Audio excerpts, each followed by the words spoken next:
Hello, today we are going to talk about count, CountA, CountIf, and then CountRows in Power Apps.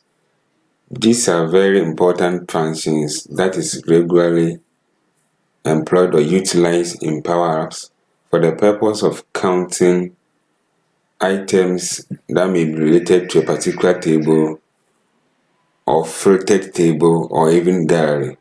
So I hope you will benefit from this, and so let's get started. So to get started, we are going to look at count for the first instance. Now count, as the name implies, count the number of items in a particular table based on a particular column. In other words, count is for a column in a table, and it is also for a number column. So you cannot use count for a table. You can only use it for a single column of a particular table, and then you can also use it for a number column and not a text column. Whereas CountA is also used to count a single column of a table, but in that case it's able to count the number of text and then the number of number columns in a particular table. In relation to CountIf and then CountRows, they relate to counting of a particular table structure or a record. So once count and then CountA is for singular column of a table, CountIf and CountRows is for tables and records. Okay, so I hope after demonstration you will get to know, or the examples will make it a little bit clearer. So for the first instance, let's look at calculating the number of items using count. Okay, so I have this data table that is connected to my Excel table that I have named test. Now the test is in this particular table, so this is the table name, and then it's about 19 rows or 19 records in this particular table. So when we use count,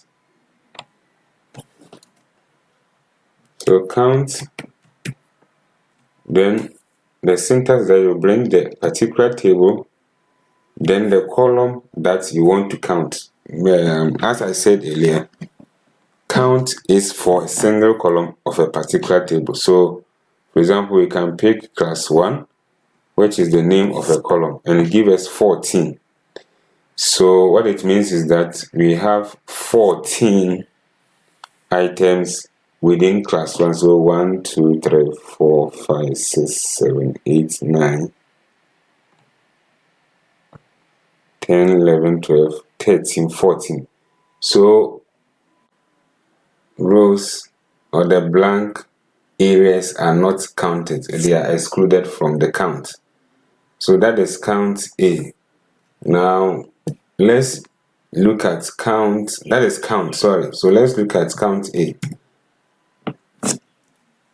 So when we use the CountA, we also get 14 for the same column. Now when we use count on a text column, for example name, we get an error because the syntax that expects a column of numeric values for name column, and you know, because count is specifically for numbers, this shows that it cannot take a text column. So the class 1 will do. So this gives an indication of the count A and then count, and I will have to reverse it. I have to repeat again that the count is for number columns and for singular tables. So the singular column of a table. Whilst the count A, it can count both items of various data types, but it excludes the empty columns of the table. So having said this one, let's look at the CountIf and then CountRows. The other function is CountIf. And for CountIf, as the name suggests, it is used when you want certain conditions to be met before the counting of the record or items in your table is done. So for instance, you can say CountIf, then follows the name of your table, then the column, and then the condition which may include a column. CountIf, the name of your data or your name of your table, then the name of a column, say class 1. The data in class 1 is greater than, say, 9. So count all those items with data of greater than 9. So that gives us this. So that is the condition under which CountIf could also be used, and it has so many scenarios that can be applied. Indeed, with regards to database, CountIf is much more recommended than CountRows if you want to get live interaction with your data or your table. Now, when we look at the CountRows, I have 3 tables, one in my OneDrive, the other one using CDS, and then the other one I have uploaded the Excel. The first one that I uploaded is here. I have about 4,000 records.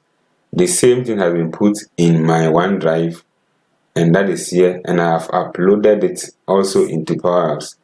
And then I have the same data also uploaded into Common Data Service or database.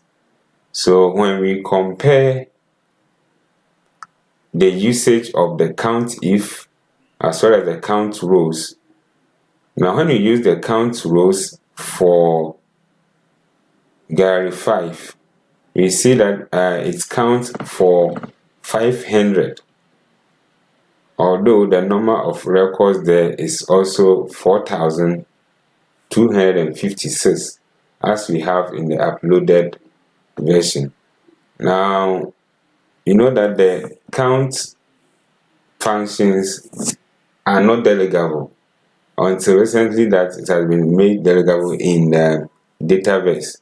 What it means is that if the settings is set to only 500, you can only see the first 500 records, and therefore with the expectation, what you expect to get as the actual or the accurate number of records for the count may be wrong. So you may have to come to where you can increase the data row limit up to 2,000, and that is all that you can do. So with that, then you can refresh the data. Refresh the data. Sorry, let me refresh this.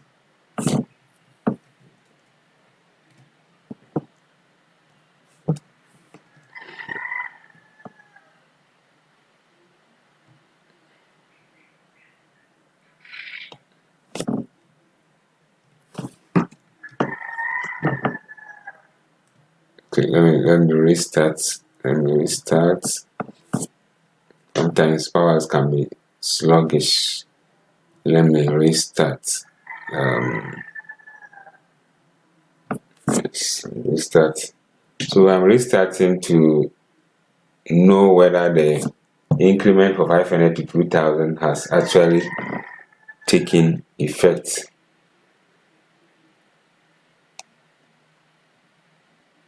Okay, so we see that it gives us 2000 because we went to settings to increase the number up to the highest limit, which is the 2000. So any record beyond 2000, because we are expecting 4256, you can only see the first 2000 record.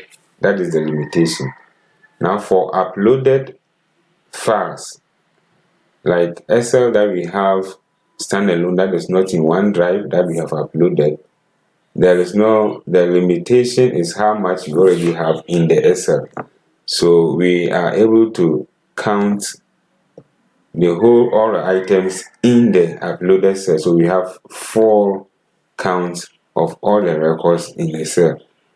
Now, unlike Excel and then SharePoint and others, recently there was a publication of making CountRows and CountIf delegable in Common Data Service. So what it means is that there is no much limit onto how much you can go with CountRows and then CountIf. However, CountRows have a limit of about 50,000 when you use it with filter. So the publication is here, CountRows. When you come here, but before you can get benefit of this, you go to settings, then you turn the enhanced delegation for Common Data Service on. You turn the delegation for Common Data Service on. When you come to settings, Common Data Service, I've already turned mine on, so enhanced delegation for the Common Data Service on. I think should be under. Let me check. Okay, so we turn it on, then you'll be able to get the benefit of the CountRows for Common Data Service. Okay, so we are able to count all the records that we have in the Common Data Service as if it was an uploaded file. So that is the advantage that the Common Data Service has over the other data sources. Now, when we look at this important notification, say that there is a 50,000 limitation if we use CountRows and CountIf functions with filters. There is no hard limit on CountRows function when extracted directly from Common Data Service because it catched count that data verse keeps. What it means is that when you first of all load or open your file, if it is connected to Common Data Service, the data is brought into Excel. So data is brought into Power-Apps as cached. So when you do a function of CountRows, it is able to capture all the records and then really do the counting for you as if it has been uploaded as we did for the Excel. However, there is an issue with the CountRows when it comes to Common Data Service. So the advice is that instead of using CountRows for you to get limitation, there is no limit with CountIf. So instead that if you need precise count and expect the result to be under aggregate limit, you can bypass the catch count via CountIf. So what it means is that if you use the CountRows, the data will be accurate to the extent of the amount of data or the rows of data that is cached. However, if you use CountIf, it is not limited to the cached data. It actually goes into the real data in the Common Data Service and do the counting for you. So this is CountA or CountIf and then CountRows. I hope this was very useful tutorial to you.